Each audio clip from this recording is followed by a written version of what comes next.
Donc j'ai fait ici mes deux lignes de date. Donc la première est entièrement encodée en sachant que il faut savoir au départ quel jour tombait le 1er janvier de l'année que vous voulez, ici c'est 2020, de l'année dont on veut faire le calendrier. J'ai simplement recopié à droite et à gauche à partir du jour pivot 1er janvier 2020.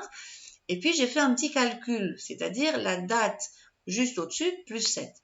Après, c'est terminé, quasiment. En fait, je vais me contenter de sélectionner cette zone. Donc moi, j'apprécie beaucoup dans le tableur le fait de cliquer sur la première cellule, de garder mage enfoncé et puis chirurgicalement d'aller appuyer sur la flèche droite. Comme ça, je suis sûre que je ne dérape pas avec la souris et que ça fonctionne très bien. Alors, je pointe sur la poignée de recopie de la zone et bien entendu, je vais descendre, descendre, descendre jusqu'à arriver au 31 décembre. Je relâche de temps en temps si je n'ai pas d'indication. Ici, il n'a pas l'air d'en faire, je crois qu'Excel en fait. Voilà, donc ici, je descends. Voilà, voilà. 20 décembre, je suis presque au bout. Et là, je suis un petit peu trop loin. Je vais aller jusque là. Donc, si j'étais trop loin, je recopie vers le haut et ça efface en fait ma recopie. Alors, ça progresse. Bon, ce serait peut-être pas mal d'enregistrer ce travail tout de même, hein, parce que sinon, ce serait bête de le perdre.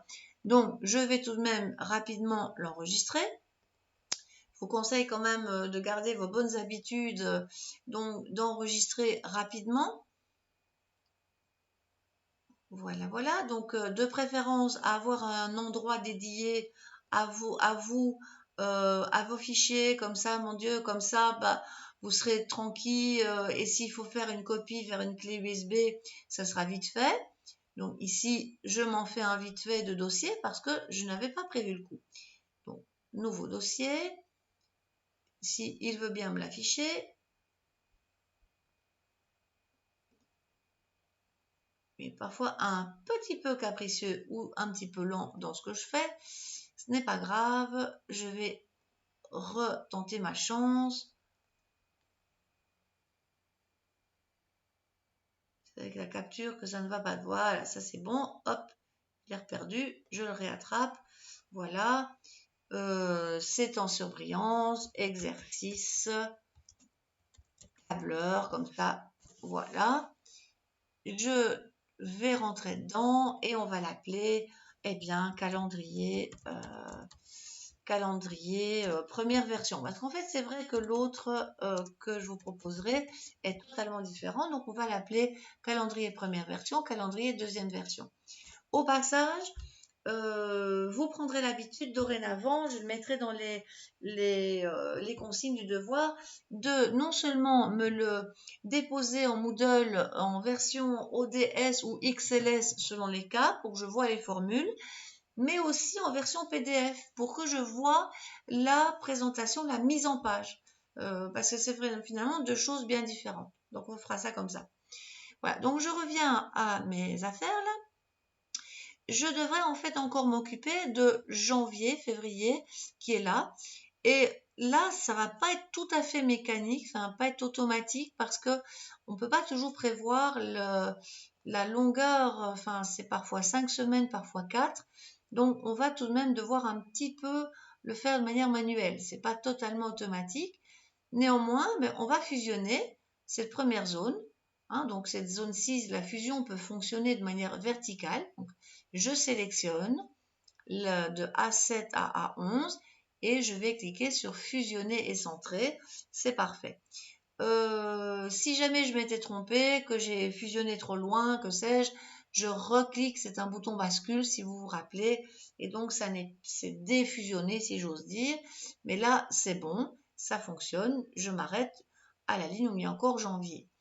Je prends février, je fais la même chose, donc on y va, je prends mars, je m'arrête à mars, voilà.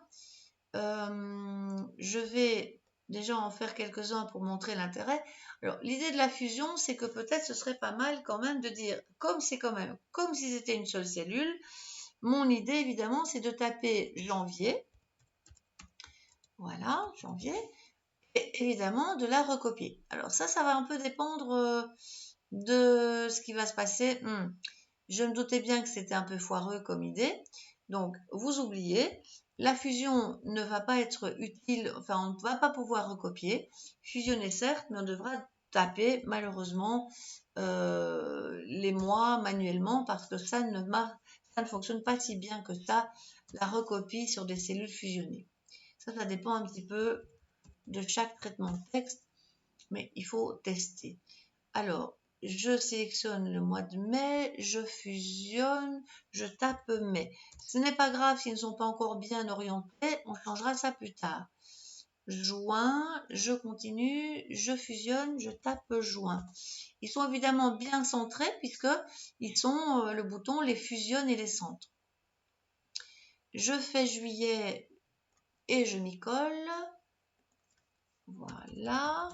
Voilà, on peut un peu avancer, c'est un petit peu assommant, puisque c'est la même chose. C'est la seule partie un peu assommante, mais on n'a pas trop le choix, me semble-t-il, à ma connaissance. Ici. Donc septembre. Hop. Puis octobre. Voilà. On y est presque. Novembre. Heureusement quand même qu'il n'y a que 12 mois. Sinon, on aurait dû essayer d'automatiser ça, mais ici, ça ne me saute pas aux yeux comment faire. Décembre. Voilà. Alors, en fait, ce qui resterait à faire maintenant, c'est que cette petite zone de janvier, donc je vais la sélectionner de janvier à décembre et on va changer son orientation. On va un petit peu s'intéresser maintenant au formatage, puisqu'en somme, il n'y a quasiment pas de calcul. Donc, je vais cliquer sur la première cellule. Fidèle à mon habitude, j'enfonce la touche majuscule, donc le Shift ou Maj, comme vous voulez. Je descends avec la flèche droit. Voilà. Et là, je vais juste ce qu'il me faut. Et là, je vais changer l'orientation. Alors, l'orientation, on va faire un clac sur la plage. Formater des cellules. Voilà. Aller dans, cette fois-ci, alignement, où là, évidemment, tout est prévu, puisqu'on voit qu'on a des alignements en degrés, etc. Ici, moi, ça me suffit de tourner ça correctement. Tant que j'y suis, je vais en profiter pour faire un alignement centré, donc au centre horizontalement, mais aussi au centre verticalement. Milieu, on va voir ça. Voilà, on va essayer de voir ce que ça donne. Voilà, c'est donc ce que je voulais. Ça, c'est bon. Alors, un petit CTRL S pour bien sauver ce qu'on a fait. Je vais dézoomer très fortement pour avoir une vision globale.